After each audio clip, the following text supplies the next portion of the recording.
Morning, ladies and gentlemen. Drew here in beautiful Lincoln University, Pennsylvania. Customer called us because they're working on renovating the kitchen. They need a little help getting the hood vent up. They've picked up a very nice commercial unit with a 10-inch exhaust vent on that. It's going to do 800 CFM. And so what we've got to do is figure out exactly where on the wall this is going and then get that vent out and through. Just to the right of that electrical wire is a stud, so we're going to have to box this out and make space for the ductwork to go out. Thankfully, it's not a bearing wall. It's the gable end of the house.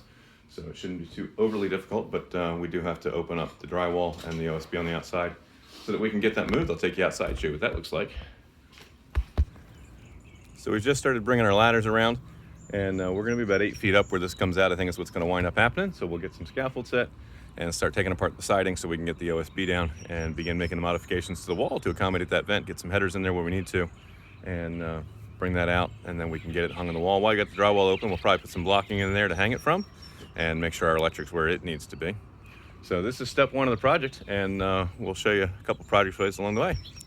Picking up here where we left off, we've removed the siding and the Tyvek, and we have removed some of the OSB plywood that was here, and it kind of worked out. We had a joint right on the center, what used to be the center stud that ran right through here. We've doubled up a 2x6 with a 1/2-inch piece of OSB spacer in it as a bottom ledge. And that's going to give us a good solid mounting block to be able to attach this 150-pound range hood to. And that's across the bottom. And then we got 2 new studs going up to carry the weight. There's not going to be a lot on here being a gable wall of the house, but they're there. And then we doubled up some 2x4s on top of that. So we've got 2 verticals in place of where we used to have one. And we're pretty much centered over where the old stud is. So structurally, I think we're pretty solid there. We have the opening where we need it in order to bring the range hood through. And so next up, we're going to get drywall up on the inside so we can do all our final measurements over there and figure out where that 10-inch hole is going to come through. And then we'll piece together the outside last. We've got our drywall sitting here. And then give you a view from the inside what's going on. Michael's working on getting things laid out for where the mounting bracket is. It's just a piece of wood that goes in the back. There's some keyhole slots in the back of the hood that's going to allow us to just hang this on the wall like a cleat to get started, and then we can drive the screws into that piece of 2x6. We figured out where the wire location has to go over here on the right-hand side of things. So next step, we're going to figure out where all this goes. We're going to get the piece of drywall cut, get that in, tape it, mud it, and then get going with hanging. So it's next step in the next video. Yeah, I like it. Drilling our level hole. Huh? Go ahead. Drilling our level hole out to the outside. And that's going to give us our mark on the plywood outside.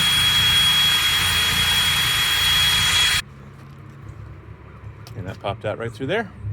So now we can cut our 10-inch hole on this side, and it should be directly lined up with the hole on the other side. Started the process of putting our Tyvek back together here on the outside of the house. Taped up our seam, put some window flashing around that's going to receive the vent when it goes in, and then we're also going to put some goop behind it on the 3 sides.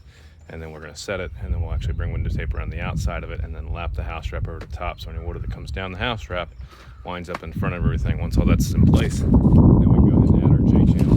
Get ready on that. We'll poke our head around inside the house here. And we've had the unit up and back down once already. And we're doing the next coat of spackle, getting everything cleaned up and pretty looking. So that much closer to being paint ready when the cabinet's going to go back up later. And so once Michael finishes with that and it has a little bit of time to dry, then we'll be able to set the range hood up there, get the electric wired into it, and then finalize our vent plumbing to the exterior. So let's take a look at the flashing on this unit. We started out by putting down a base layer of the blue tape here, flashing tape around the outside.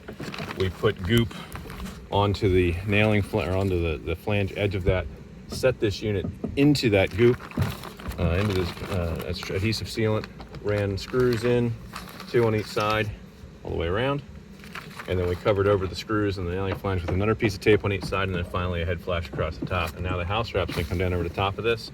This center part will get taped shut so that any water that comes down the house wrap winds up in front of this.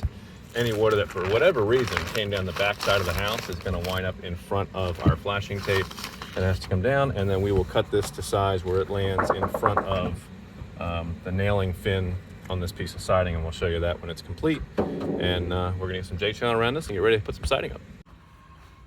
Hood vents in, J channel is around it. Our piece of flashing is underneath, so any water that leaks off that J channel and gets down in the siding has to come out on top of the nail fin of the next piece of siding here.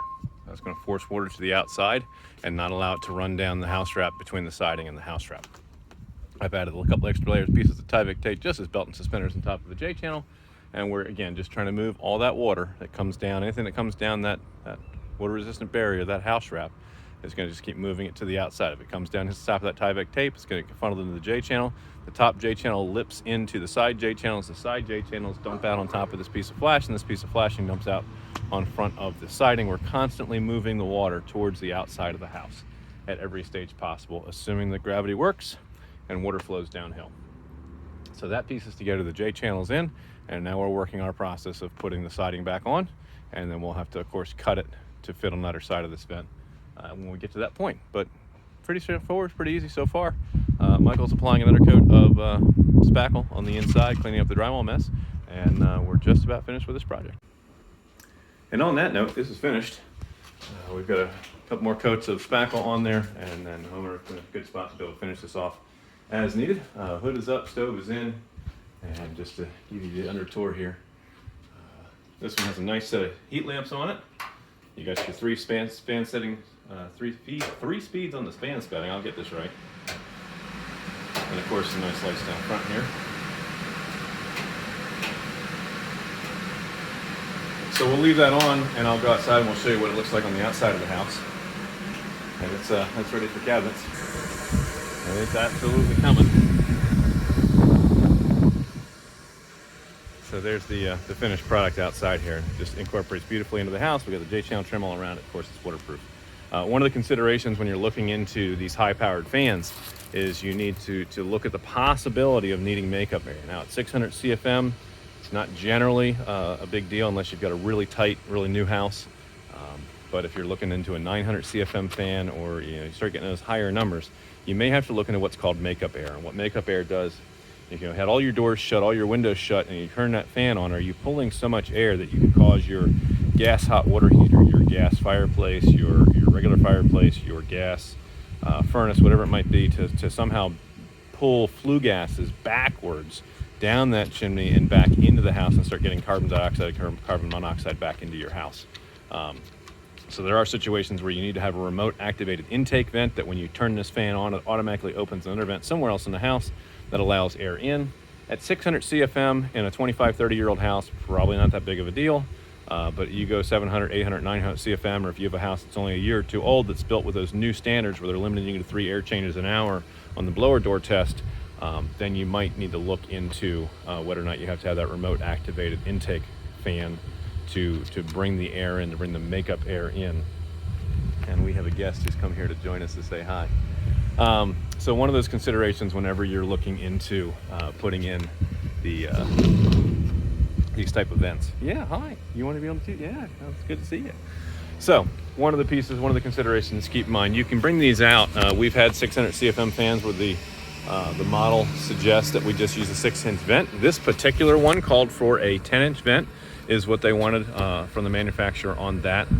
So that's what we put in, 10-inch elbow, 10-inch vent, straight to the outside, and came out looking really pretty. So we'll go ahead and turn that off and show you the damper closed. And so we've got just a normal gravity-fed damper sitting here. And then inside there are 2 spring-loaded wings that pop up either direction towards the center. So they kind of fold up when the fan is on, and then they drop back down when you turn the fan off. And so that helps make sure that you don't have any backdraft coming in. And this particular vent, normally, especially in the West Grove area, we'd be putting screening over this. But this one comes with its own mesh screen built into it to keep the birds out. So we don't have to worry about anybody getting in there and building a nest, which if you live in the Inish communities around West Grove, that is a frequent challenge that many different families have had that we've been able to help address for them. So this job is complete. If we can help you solve a problem, roofing, siding, windows, doors, decks, anything on the interior of your house with the finished basements, the bathroom renovations, kitchen makeovers, plumbing, electrical, drywall, spackle, paint, building a custom dream house, an addition on your home, a garage, we do it all. Give our team a call. We have a dedicated office staff standing by to answer your phone calls weekdays, 9:30 in the morning until 2 in the afternoon at 484-748-0008. Choose option 2 for Coat-Built, your full-service construction and renovation company, and extension 2 for new projects. We are Pennsylvania home improvement contractor number 88078. Remember, when we're finished with your project, you're going to be proud to say it's not just done, it was Coat-Built. We'll catch you guys on another video. Bye for now.